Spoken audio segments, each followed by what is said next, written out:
Colours புது ஃபேஷனோட சென்னை சில்க்ஸ்ல இந்த பொங்கலை ஓஹோன்னு கொண்டாடுங்க. சென்னை சில்க்ஸ் ஸ்ரீநகர், வேளச்சேரி, கோபேட் மற்றும் திருவள்ளூர்.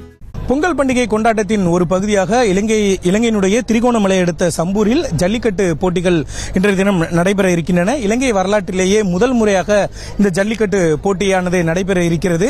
இதற்காக இந்த போட்டியில் கலந்து கொள்ளக்கூடிய மாடுகளினுடைய உரிமையாளர்கள் மற்றும் மாடுபிடி வீரர்களுக்கு வழங்குவதற்காக பரிசு பொருட்கள் தயார் நிலையில் வைக்கப்பட்டிருக்கின்றன. அதே போல வாடிவாசலும் தயார் நிலையில் இருக்கிறது. 10 மணிக்கு தொடங்கி மதியம் 12 மணி வரை இந்த ஜல்லிக்கட்டு போட்டிகள் நடைபெற இருக்கின்றன. இந்த ஜல்லிக்கட்டு போட்டியில் சிறப்பு விருந்தினர்களாக நடிகர் நந்தா மற்றும் மலேசியாவை சேர்ந்த சட்டமன்ற உறுப்பினர் டத்தோ சரவணன் மற்றும் இலங்கையினுடைய மூத்த தமிழ் அரசியல்வாதியான தமிழ் தேசிய கூட்டமைப்பினுடைய தலைவர் இரா சம்பந்தன் உள்ளிட்டோர் கலந்து கொள்ள இருக்கிறார்கள். இதற்கான ஏற்பாடுகள் அனைத்துமே கிழக்கு மாகாண ஆளுநர் செந்தில் தொண்டமான் அவர்களின் தலைமையில் நடைபெற்று வருகிறது.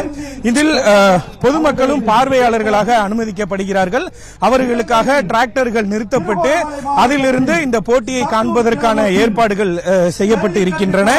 காலை 10 மணிக்கு இந்த ஜல்லிக்கட்டு தொடங்கும் என்று தெரிவிக்கப்பட்டிருந்தாலும் கூட முதல் முறையாக தங்களது ஊரில் நடைபெறக்கூடிய இந்த ஜல்லிக்கட்டை காண்பதற்காக ஏராளமான மக்கள் காலையிலேயே இந்த பகுதியில் குவிந்த வண்ணம் இருக்கிறார்கள். 200 மாடுகளும் 250க்கும் மேற்பட்ட மாடுபிடி வீரர்களும் இந்த ஜல்லிக்கட்டு போட்டியில் கலந்து கொள்வார்கள் என்று தெரிவிக்கப்பட்டு இருக்கிறது. இலங்கையை சேர்ந்த மாடுகள் மட்டுமே இந்த முறை பங்கேற்கும் என்றும் தெரிவிக்கப்பட்டிருக்கிறது. மாடுபிடி வீரர்களை பொறுத்தவரைக்கும் தமிழகத்தில் இருந்தும் இலங்கையில் இருக்கக்கூடிய மாடுபிடி வீரர்களும் கலந்து கொள்வார்கள் என்றும் தெரிவிக்கப்பட்டிருக்கிறது. திரிகோணமலையிலிருந்து நியூஸ் தமிழ் செய்திகளுக்காக ஒளிப்பதிவாளர் கௌதமுடன் மதியழகன்.